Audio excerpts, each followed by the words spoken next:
آل India علماء مشائخ board کے بانی و صدر اور ورلڈ صوفی فورم کے چیئرمین مولانا سید شاہ اشرف اشرفی جیلانی کی 6ویں بہار کے 2 روزہ دورے پر تھے۔ انہوں نے مونگیر ضلع کے لکھن پور واقع خانقاہ شتاریہ چشتیہ فردوسیہ کے 566واں عرس مقدس اور دستار بندی کے موقع پر تشریف لائے ہوئے تھے۔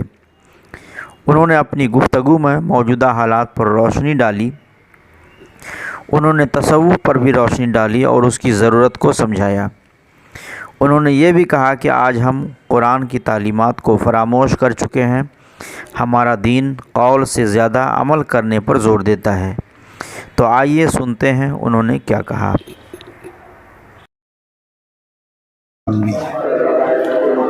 تصوف ایک ورڈ نہیں ہے، تصوف ایک ورلڈ ہے، ایک دنیا ہے، اور یہ ایک آرٹ آف لائف ہے۔ تصوف سیلف پیوریفیکیشن کا نام ہے۔ تصوف انسان کی انانیت اور اس کی خواہشات پر لگام لگانے کا نام ہے، جو طریقہ یہ دیتا ہے ہمیں بہتر زندگی جینے کا۔ کیونکہ آج کے دن میں تمام تر خرابیاں، چاہے وہ پہلا دور ہو یا آج کا دور ہو یا آنے والا دور، ہر خرابی کے پیچھے ہمارا نفس ہوتا ہے، ہماری خواہشات ہوتی ہیں۔ تصوف کے ذریعے ہم ان خواہشات پر کنٹرول کرنا سیکھتے ہیں۔ تو جب ہم ان خواہشات پر کنٹرول کر لیں گے تو خرابیاں دور ہوں گی، اور جب خرابیاں دور ہوں گی تو اچھائیوں کا چلن بڑھے گا، بھائی چارہ بڑھے گا، آپس میں محبت بڑھے گی، نفرتیں ختم ہوتی چلی جائیں گی اور محبت کی بہار بہے گی، محبت کی فضا قائم ہوگی۔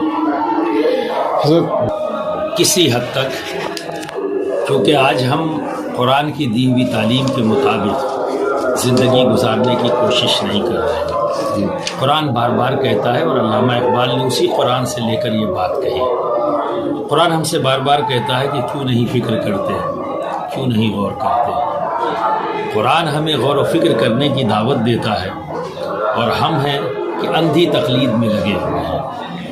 ایک انسان شور مچا دیتا ہے، کوا کان لے گیا، اپنا کان نہیں دیکھتے، اس کوے کے پیچھے بھاگتے ہوئے نظر آ رہے ہیں۔ قرآن ہمیں اس کی تعلیم نہیں دیتا۔ قرآن تو یہ کہتا ہے کہ جب تمہارے پاس کوئی بات پہنچے تو سب سے پہلے اس کی تحقیق کرو۔ تحقیق کا مطلب یہ ہے کہ غور و فکر کرو، حقیقت تک پہنچنے کی کوشش کرو، پھر اس کا جواب دو۔ ہمیں ہمارا دین صرف بولنے کی تعلیم نہیں دیتا، واز کرنے کی تعلیم نہیں دیتا۔ چونکہ میرا تعلق ایک خانقاہ سے ہے تو ہمارے یہاں بولنے سے زیادہ عمل پر دھیان دینے کی بات کی جاتی ہے۔ آج کہیں نہ کہیں قول تو موجود ہے پر فعل غائب ہو رہا ہے، اور جب عمل غائب ہو جائے گا تو ایسے قول کی پھر اہمیت نہیں رہ جاتی۔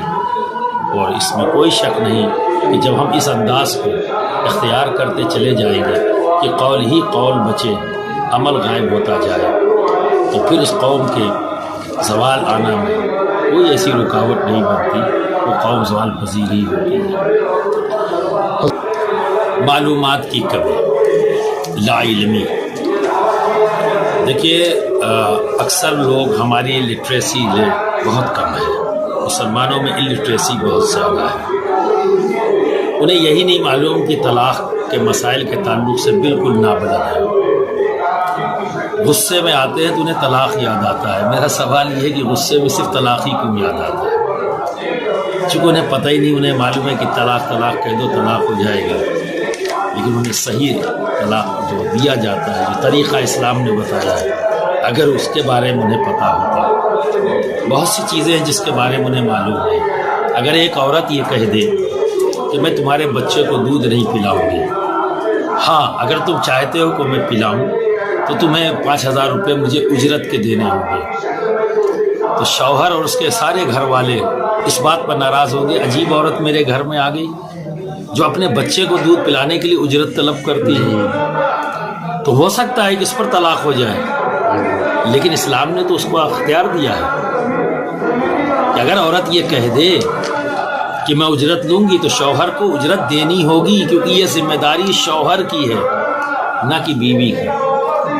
تو جو عورت محبت کی بنیاد پر بنا اجرت کے اپنے خون کو دودھ بنا کر بچوں کی رگوں میں پہنچاتی ہے، ایک شوہر کے لیے یہ کم بڑا کام ہے؟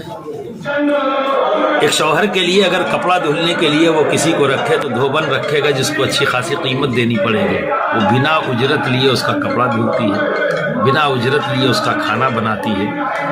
لیکن کہیں نہ کہیں الٹریسی، وہ سمجھتے ہیں کہ بیوی کا مطلب باندی بنانا، نوکرانی بنانا۔ یہ اسلام کی تعلیم نہیں ہے۔ اگر اسلام کی تعلیم ان تک پہنچ جائے تو اس میں کوئی شک نہیں کہ وہ عزت کریں گے اس کے ہر اقدام کی، جو اس نے سیکریفائز اپنے گھر اپنے شوہر کے لیے کیا ہے، وہاں عزت کریں گے، نہ کہ اسے ذلیل کریں گے۔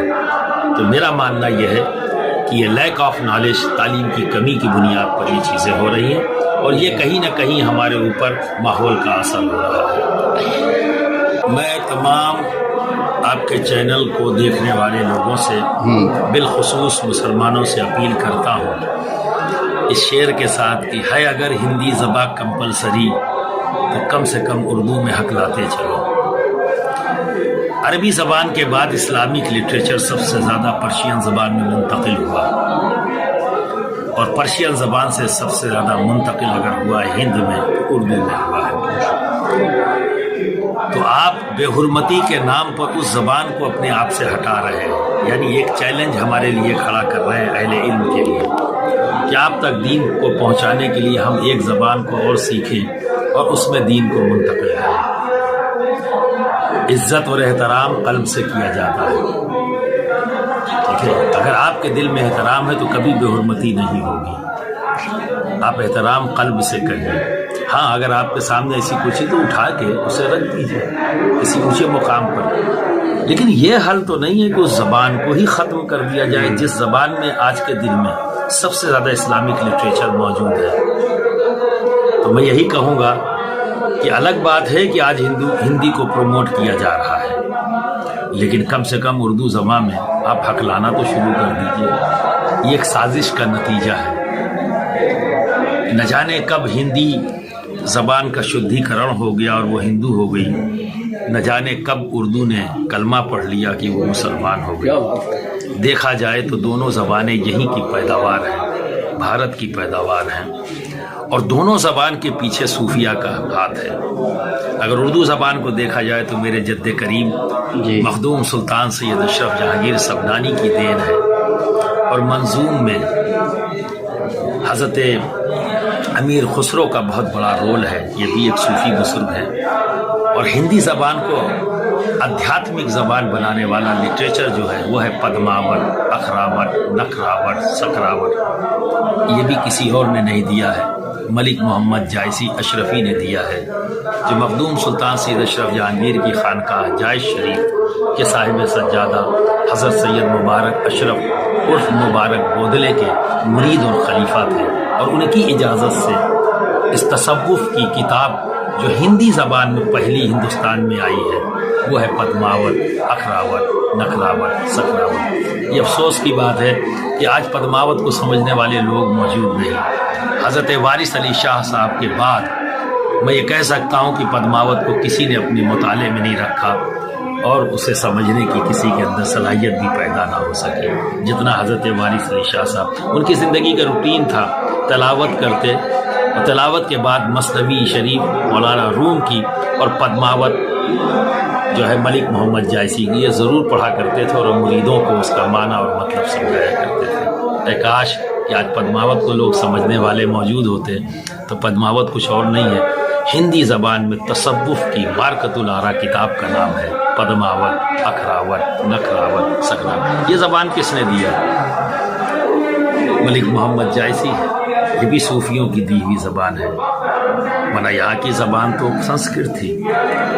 اس کے بعد اسی زبان سے پیدا ہوئی ہندی، اور اسی تمام زبانوں کو مکس کر کے اردو زبان کی پیداوار ہے۔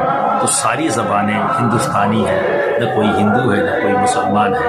یہ ایک سازش ہے کہ کسی کو ہندو بنا دیا گیا، کسی کو مسلمان بنا دیا گیا، اور آج ہم اسی سازش کا شکار ہو گئے اردو زبان سے۔